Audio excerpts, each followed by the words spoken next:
नमस्ते भाइयों। जिसका था इंतजार वो वैकेंसी आ चुकी है एसएससी सीपीओ की। हमारा जो नोटिफिकेशन आया है उसमें जो फॉर्म भरने का डेट दिया है वो दिया है 4 तारीख से, यानी कल रात को ही इसका क्या हुआ था, नोटिफिकेशन जारी हो गया था। और ये हमारा चलेगा 28 तक, यानी 28 मार्च तक आप इस फॉर्म को भर सकते हैं। उसके बाद जो हमारी लास्ट डेट फीस पेमेंट की है वो है हमारी 29 मार्च तक। उसके बाद भाई आगे दिया है जो इसका अगर आपको फॉर्म भरने में कहीं गलती हो जाती है तो उसको करेक्शन करने के लिए डेट दिया गया है। तो जो हमारी डेट है वो 30 और 31 तारीख को वो डेट दी गई है। उसके बाद जो हमारा एग्जाम होगा वो कब होगा, तो वो होगा हमारा 9, 10 और 13 मई को 2024 में। तो इसके लिए आपको कमर कस लेनी चाहिए कि हमें एग्जाम में लगना होगा। उसके बाद जो भाई ये हमारा एग्जाम जो हो रहा है वो दो कैटेगरी में हो रहा है। एक तो सब इंस्पेक्टर इन दिल्ली, जो दिल्ली में एसआई नियुक्त होते हैं उसके लिए, और सीएपीएफ में एसआई पद के लिए हो रहा है। तो आगे चलते हैं। इसमें जो दिया है यहाँ पे sub inspector GD, the post carries पे स्केल, ये इसके बारे में दिया है कि कितना मतलब पैसा मिलेगा, बेसिक पे दिया है यहाँ पे। फिर जब आगे बढ़ते हैं भाई तो ये टेंटेटिव वैकेंसी, लगभग वैकेंसी दी है किसकी, सब इंस्पेक्टर इन दिल्ली, मतलब जो दिल्ली में सर्विस करेंगे एसआई उनका दिया गया है। तो वैकेंसी जो दी गई है जनरल की वो 45 है, ओबीसी की 24 और एससी की 13 और एसटी की 7 और ईडब्ल्यूएस की 12। टोटल वैकेंसी हमारी कितनी दी गई है, 125 दी गई है। जो सब इंस्पेक्टर दिल्ली के लिए जो सब इंस्पेक्टर दिल्ली में होंगे वो केवल दिल्ली में ही रहेंगे, लेकिन जो सीएपीएफ के थ्रू होंगे, बीएसएफ या सीएपीएफ या अदर पोस्ट या एसएफ वगैरह कुछ भी, तो वो अलग अलग स्टेट में जा सकते हैं। उसके बाद हमारा जो सब इंस्पेक्टर महिला जो बनेंगी उनकी जो पोस्ट टोटल दी है दिल्ली की तो 61 दी है। उसके बाद हम आते हैं सीएपीएफ में, या सब इंस्पेक्टर जीडी इन सीएपीएफ। तो इसमें भाई टोटल पोस्ट हमारी जो दी गई है वो मेल पोस्ट दी गई है 3693, और महिला यानी फीमेल के लिए जो दी गई है वो दी गई है हमारी तो 308 दी गई है वैकेंसी। और टोटल मिलाकर मैं कहूं तो टोटल वैकेंसी हमारी 4001 दी गई है, जो कि बहुत ही अच्छी बात है। उसके बाद यहां जो दिया है, candidate selected for appointment to post of SI in CFEF are liable to serve anywhere in India। वही चीज जो मैं कह रहा था कि जो CFEF के थ्रू SI बनेंगे वो अपने राज्य के किसी भी जगह जा सकते हैं। उसके बाद आगे जो इंफॉर्मेशन हमारी दी गई है, यहाँ जो दिया है नेशनलिटी सिटीजनशिप, मतलब कि जो हमारी राष्ट्रीयता है वो कहाँ की होनी चाहिए, तो citizenship of India, a subject of Nepal या फिर भूटान का भी हो सकता है। जो हमारी एज लिमिट दी गई है वो जो दी गई है हमारी यहाँ 14/7/1988 के, यानी कि जो हमारी यहाँ जो आप देखेंगे 1/8/2024 to be eligible to apply, और किसके किसके बीच में है तो 2/8/1999 और 2/8/1999 से मतलब जो उससे छोटा नहीं हो सकता, और 1999 जो 8वां महीना है और 1999 है उससे बड़ा, यानी कि यहाँ अगर 7 रहेगा या 6 रहेगा कुछ भी रहेगा तो वो अप्लाई नहीं कर सकता, और 8/2004 से छोटा नहीं हो सकता, यानी कि यहाँ 9, 10, 11 या 2005 वाले बच्चे क्या करेंगे, वो अप्लाई नहीं कर सकते। उसके बाद जो हमारी हमेशा की तरह एसएससी में छूट दी जाती है, एससी एसटी के लिए 5 साल, ओबीसी के लिए 3 साल।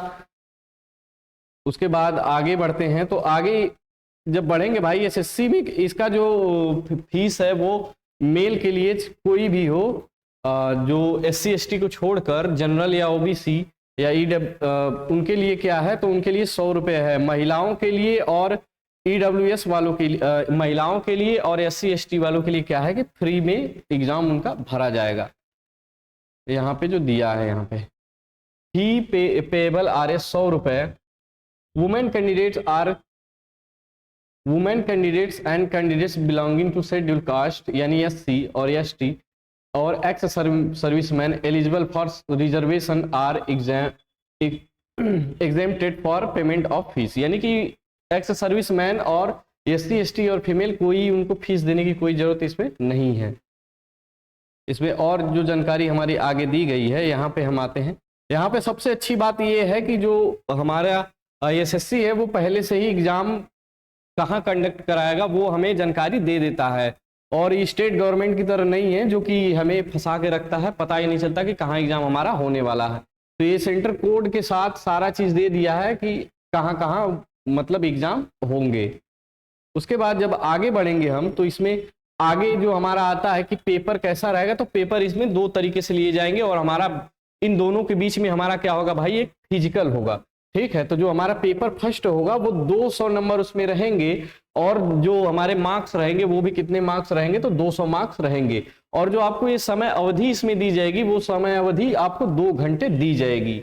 यहाँ टोटल क्वेश्चन जो हमारे दिया है 200, और जो टोटल मार्क्स हैं वो कितने हैं 200, और आपको कितने घंटे दिए जाएंगे, तो भाई 2 घंटे दिए जाएंगे।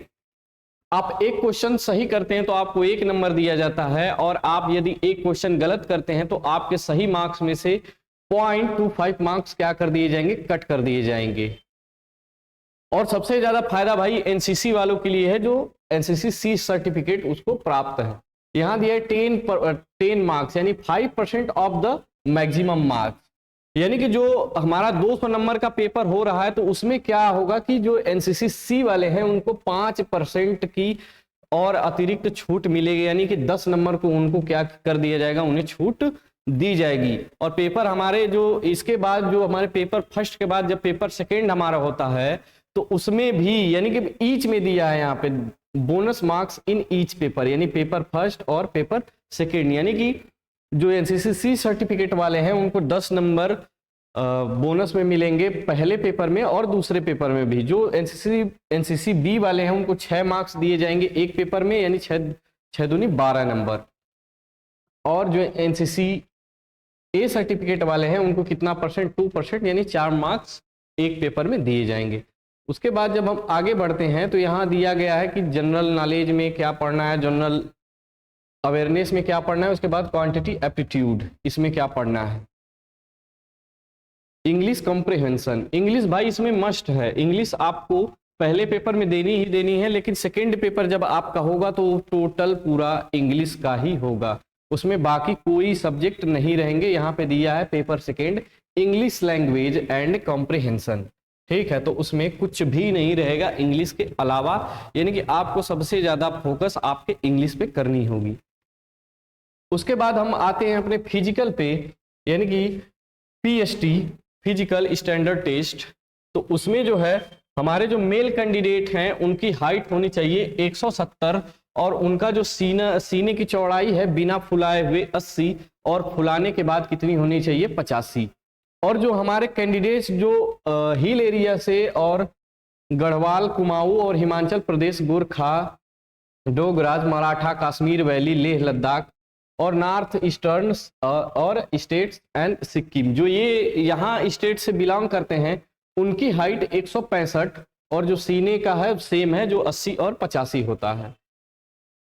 और जो शेड्यूल ट्रिप से बिलोंग करते हैं उनकी हाइट कितनी होनी चाहिए 162, और सीने में चौड़ाई में भी छूट मिलेगी उनकी कितनी 77 और 82। और जो हमारी फीमेल कैंडिडेट्स हैं उनको कितना 157, और जो ऊपर ये जो इनको छूट मिली है वही सेम चीज यहाँ फीमेल में भी लागू होगी, उनकी कितनी हाइट में होगी 155।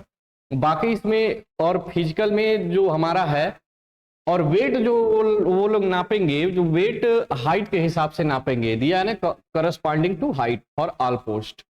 उसके बाद जो 100 मीटर रेस है वो कितनी में करनी होगी भाई, तो 16 सेकेंड में करनी होगी, जो कि 16 सेकेंड बनाने में बहुत मेहनत लगती है।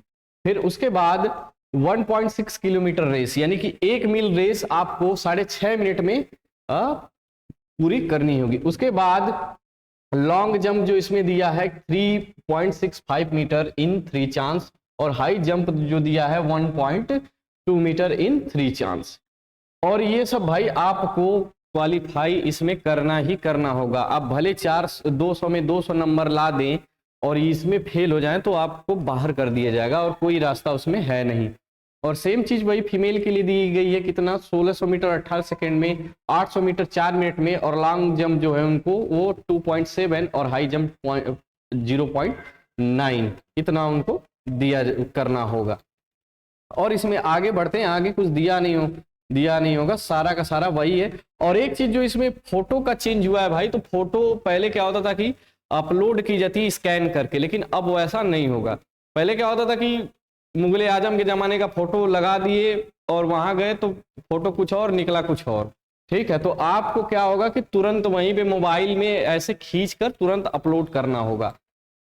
और आगे बढ़ेंगे, इसमें आगे जो भी दिया हो आप इसको पढ़ लीजिएगा अच्छे से, बाकी इसमें कुछ है नहीं, सब पहले का ही कॉपी पेस्ट है,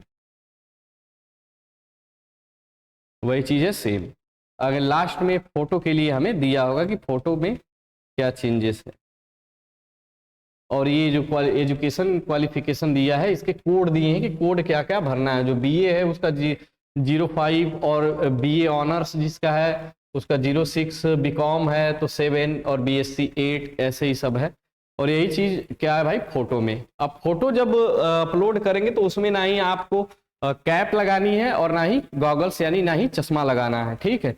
तो आप इस चीज को ध्यान रखिएगा। और ये नोटिफिकेशन काफी छोटा है पिछले जो हमारे आए हैं उनके मुकाबले, तो आप अच्छे से तैयारी में लगे रहिए भाई। आज से हम लोग बहुत अच्छे से मेहनत करनी है, और नोटिफिकेशन आप लोग पढ़ लीजिएगा अच्छे से। धन्यवाद।